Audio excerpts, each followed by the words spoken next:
Hello students, ये है कक्षा 10 के गणित के पहला चैप्टर और ये पहला चैप्टर है आपका वास्तविक संख्या। और इस वास्तविक संख्या के प्रश्नावली 1.1 को पढ़ने वाले हैं। इस गणित में इस अध्याय में क्या क्या दिया गया है, सभी प्रश्न का हम लोग इस वीडियो के माध्यम से हम हल करना सीखेंगे। दोस्तों, इसमें जितने भी प्रश्न दिए गए हैं उन सभी प्रश्नों को हमने पहले से बना लिए हैं और इस वीडियो के माध्यम से केवल आपको हम समझाने का प्रयास करेंगे। ठीक है दोस्तों, तो केवल आपको हम क्या करेंगे, समझाने का प्रयास करेंगे। अब देखिए, ये इसका पहला प्रश्न है। प्रश्न कहता है यूक्लिड विभाजन एल्गोरिथम के प्रयोग से HCF ज्ञात कीजिए। यानी इसका हमको जो है ना मौसवा ज्ञात करना है। आप लोग बचपन में मौसवा ज्ञात करना सीखे होंगे और ये मौसवा जो बचपन में सीखे होंगे दोस्तों, ये आप जो है ना भाग विधि से सीखे होंगे। लेकिन आज इस प्रश्न के माध्यम से हम आपको यूक्लिड विभाजन एल्गोरिथम की मदद से इसको सिखाने वाले हैं। तो ये रहा इसका पहला प्रश्न। ठीक है, और पहला प्रश्न यहाँ पर राइट डाउन कर लिए हैं। इसमें क्या कीजिएगा, जो बड़ा नंबर रहेगा उसको आप A मानिएगा और जो छोटा नंबर रहेगा उसको आप B। वही बात आपको यहाँ पर लिखा गया है और यहाँ पर स्टेटमेंट में भी वही बात हमने लिख करके आपको आसानी से समझ में आए, जिसके लिए हमने क्या किया, लिख दिया। यहाँ तक तो समझ गए दोस्तों। अब आगे बात करते यूक्लिड विभाजन एल्गोरिथम के प्रयोग से। ठीक है, तो पहले आप जानिए कि यूक्लिड विभाजन एल्गोरिथम क्या है। तो A बराबर BQ प्लस R, यही आपका यूक्लिड विभाजन एल्गोरिथम है। तो अब देखिए, A जो बड़ा नंबर को माने थे 225 और B आप किसको माने थे, छोटे नंबर को 135। ठीक है, अब देखिए इस 135 से 225 में भाग दीजिएगा ना, तो जो भागफल आएगा वही आपका Q होगा और जो उसमें शेष बच जाएंगे वो यहाँ पर R के स्थान पर रहेंगे। एक बात ध्यान रखिएगा कि अब जो यहाँ पर B है, यह B बन जाएगा A और यहाँ पर जो R है वह बन जाएगा क्या चीज़, B। इतना आपको इंटरचेंज ध्यान रखना है। अब क्या कीजिएगा, 90 से फिर 135 में आप क्या कीजिएगा, भाग दीजिएगा। तो एक टाइम से लगेंगे तो वो आपको Q होंगे और जो शेष बच जाएगा वो आपको क्या होंगे, R होंगे। अब अगली बार क्या कीजिएगा, सेम प्रक्रिया, ये 90 कहाँ हो जाएंगे, A के स्थान पर और ये R जो है यहाँ पर आ जाएंगे B के स्थान पर। अब देखिए 45 से 90 में भाग देंगे तो 2 टाइम्स कट जाएंगे और यहाँ पर शेष कितना बच गया आपको, 0। अब ध्यान दीजिए, R बराबर जब 0 प्राप्त होता है तो हम आगे हल करना बंद कर देते हैं, यानी यह सब प्रश्न यहीं पर समाप्त हो गया। आगे अब हम भाग नहीं देंगे। अब देखिए, जो B के स्थान पर है वही आपका क्या हो जाएगा, तो HCF होगा। यानी यूक्लिड विभाजन के द्वारा आपने सीखा कि किसी दो नंबर को हम HCF कैसे निकालते हैं। ये है आपका दूसरा प्रश्न। पूरा प्रश्न आपको दिखा देते हैं ऐसे। ठीक है, आप चाहे तो इसको स्क्रीनशॉट ले सकते हैं। ये रहा इसका तीसरा प्रश्न। ठीक है, इसको भी आप चाहे तो स्क्रीनशॉट ले लीजिएगा। जैसे समझाए हैं ठीक उसी विधि से यह प्रश्न भी हल होने वाला है। इस अध्याय का यह दूसरा प्रश्न है।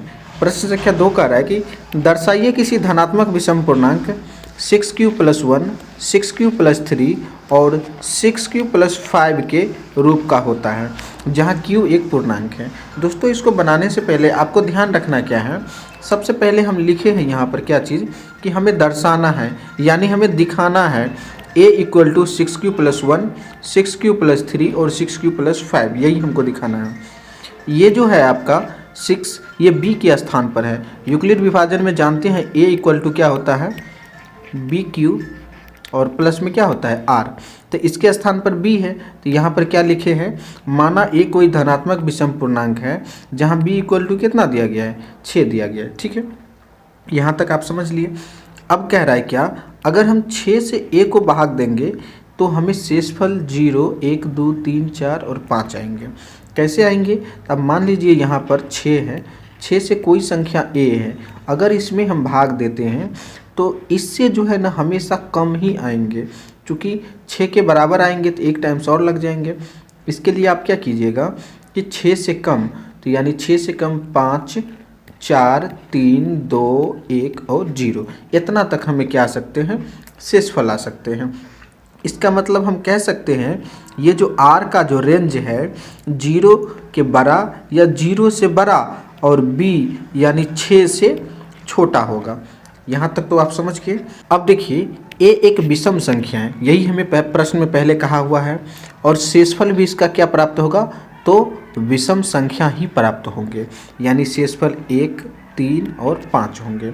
इसके लिए यूक्लिड विभाजन एल्गोरिथम जब आप लगाएंगे तो आपको a इक्वल टू 6q + 1 विषम से ले रहे हैं तो 1 लेंगे r के जगह पर एक बार, उसके बाद एक बार r के जगह पर 3 लेंगे तो 6q + 3 हो जाएंगे, एक बार 5 लेंगे तो 6q + 5 हो जाएंगे।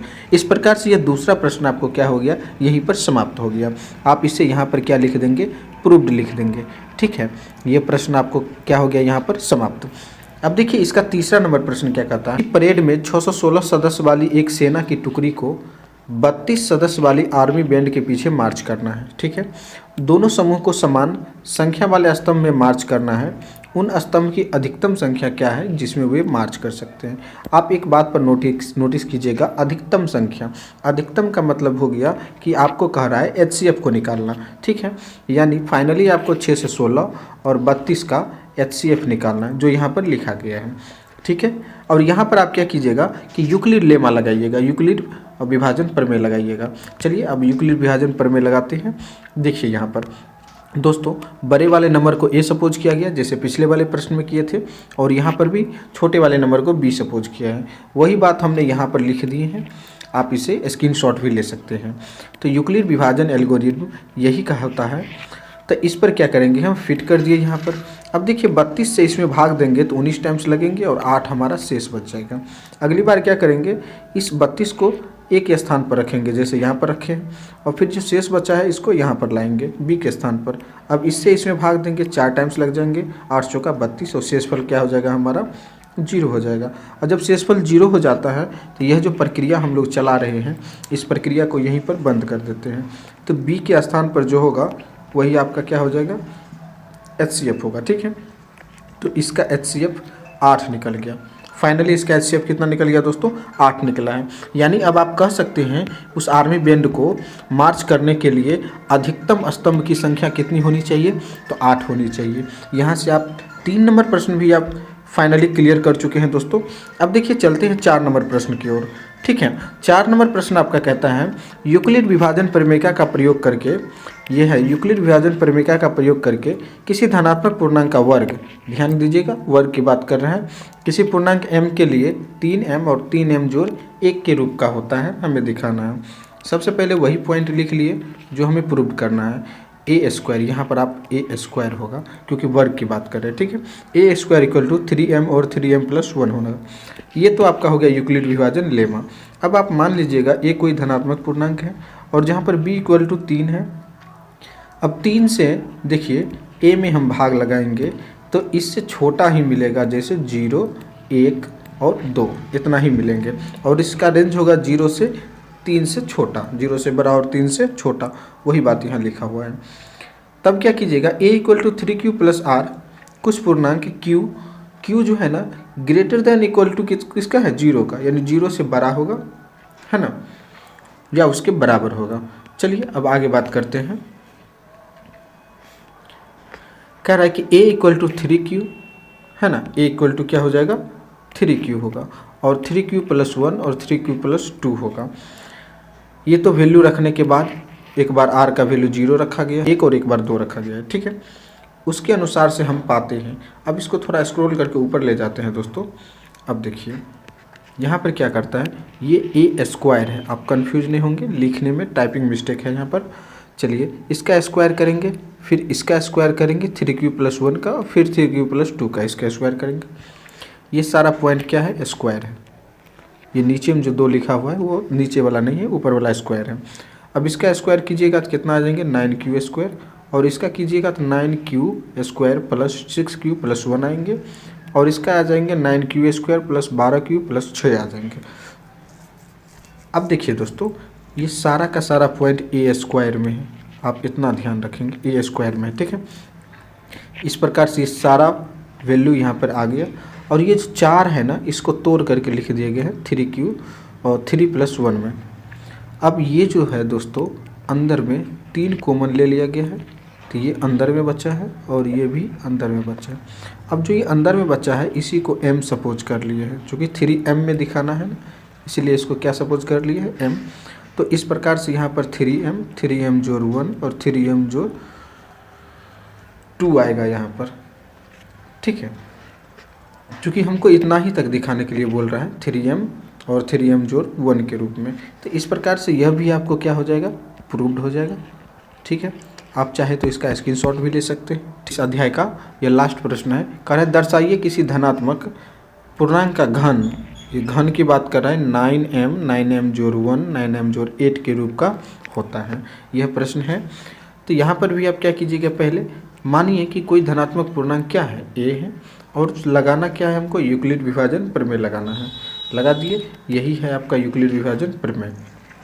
और b के स्थान पर क्या रखा गया, यहाँ पर 9 रखा गया, क्योंकि यहाँ पर तो b के स्थान के जगह पर कितना है, 9 है। चलिए यहाँ पर लगा दिए हैं a = 9q + r। अब क्या कीजिएगा कि r बराबर आप 0 रखिएगा, तो 9q में आप 0 जोड़िएगा तो 9q होगा, और इसका क्या करना है, क्यूब करना है, ठीक है। इसका क्यूब कीजिएगा ना तो कितना आ जाएंगे, 9 को पहले से ही कॉमन ले लिए तो अंदर में स्क्वायर बचेगा, तो 9 9 स्क्वायर 9 9 81 हो जाएंगे और क्यूब हो जाएंगे। और ये अंदर में जो है ना दोस्तों, इसी को आप m सपोज कर लेंगे, ठीक है। तो ये हो जाएंगे आपको 9m, यानी पहला आपको क्या हो जाएगा, प्रूव्ड हो गया। पहले तो आपको कह रहा था कि केवल 9m में दिखाना है, ये आपको क्या हो गया, प्रूव्ड हो गया। अब r = 1 रखे हैं तो a = 9q + 1 हो जाएगा। तो यहाँ पर क्यूब करेंगे, घन का मतलब क्या हो गया, क्यूब करना। इसका क्यूब कीजिएगा दोस्तों तो इसका क्यूब इतना आएंगे, ठीक है। लेकिन इसमें 9 को कॉमन ले लिए हैं और इसके बराबर में m मान लिए हैं, तो इसके बराबर में जैसे ही m मानिएगा तो ये 9 हो जाएंगे और ये m, और लास्ट में 1 बचा हुआ ये 1, यानी इस तरह से आपको यह दूसरा भी क्या हो गया, प्रूव्ड हो गया। यहाँ तक तो कोई दिक्कत नहीं। अब आगे बात करते हैं कि जब r = हम 2 रखेंगे तब क्या होगा। तो r = 2 रखेंगे तो a = 9q + 2 होगा। अब इसमें भी क्या करेंगे, a क्यूब करेंगे, इधर से क्यूब करेंगे, यहाँ पर भी क्या करेंगे, हम क्यूब करेंगे। इसका क्यूब कीजिएगा और 9 कॉमन ले लीजिएगा ना, तो इस फॉर्मेट में आएंगे, ठीक है। तो इसी फॉर्मेट में इसको आप क्या कीजिएगा, m सपोज कीजिएगा। तो देखिए अंदर वाला सब m हो जाएगा, तो ये हो जाएगा 9m, और प्लस में क्या बचा हुआ है, 8 बचा हुआ है। तो इस तरह से आपका तीसरा भी क्या हो जाएगा, ये पूरा हो जाएगा, कंप्लीट हो जाएगा। अब देखिए, अब आप कह सकते हैं कि किसी धनात्मक घन जो है 9m जोड़ 1 और 9m जोड़ 8 के रूप का होता है। तो इस तरह से आपका जो एक्सरसाइज जो है 1.1 जो है ना, क्या हो गया, 1.1 पूरा हो गया। थैंक यू दोस्तों। ऐसे ही वीडियो को देखने के लिए आप हमारे चैनल के साथ जुड़ना नहीं भूलिएगा और हमें सब्सक्राइब करना नहीं भूलिएगा।